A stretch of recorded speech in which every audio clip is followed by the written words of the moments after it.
नमस्कार, आप देख रहे हैं केडी न्यूज। केडी न्यूज में आपका स्वागत है।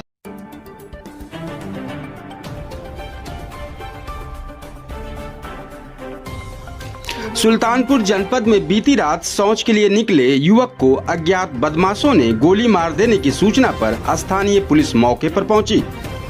मामला थाना कोतवाली क्षेत्र के सिंहौली गांव का बताया जा रहा है। सुल्तानपुर प्रतापगढ़ जनपद से सटे बॉर्डर गांव रामगंज का युवक है। युवक की हालत गंभीर देख परिजनों द्वारा प्रतापगढ़ मेडिकल कॉलेज ले जाया गया, जहां चिकित्सकों ने मृत घोषित कर दिया। इस मामले पर सुल्तानपुर जनपद की पुलिस मीडिया सेल द्वारा जानकारी दी गई कि दिनांक 31 जनवरी को सायं कस्बा रामगंज जनपद प्रतापगढ़ के सुशील यादव और उनके 3 दोस्त सीमावर्ती क्षेत्र सिंहौली, जो सुशील यादव के घर से लगभग 150 मीटर की दूरी पर है तथा जनपद सुल्तानपुर में पड़ता है, वहां इकट्ठा हुए थे। उसी दौरान संदिग्ध परिस्थितियों में सुशील यादव को गोली लगी। सूचना पर उनके परिजनों द्वारा जिला चिकित्सालय प्रतापगढ़ ले जाया गया, जहां डॉक्टरों ने उन्हें मृत घोषित कर दिया।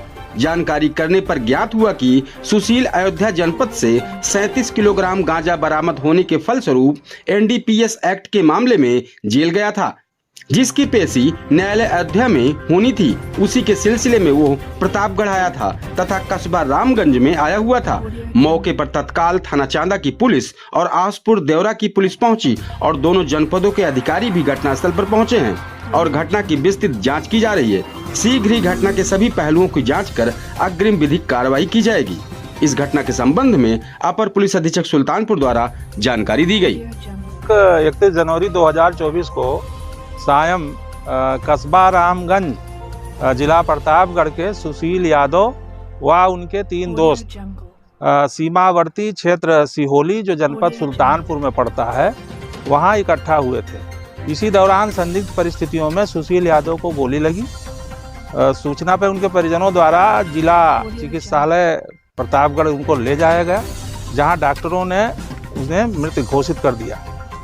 जानकारी करने पर ज्ञात हुआ है कि सुशील अयोध्या जनपद से NDPS के एक मामले में जेल गया था, जिसकी पेशी के सिलसिले में वो गुजरात से यहाँ पे प्रतापगढ़ कस्बा रामगंज में आया हुआ था।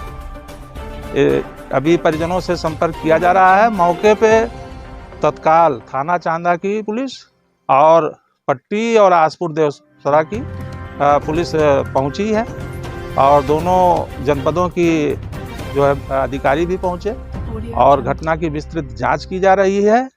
परिजनों से संपर्क किया जा रहा है। शीघ्र ही घटना के सभी पहलुओं की जांच कर अग्रिम विधिक कार्रवाई की जाएगी। इस तरह की सनसनीखेज खबरों के लिए केडी न्यूज यूपी चैनल को सब्सक्राइब करें।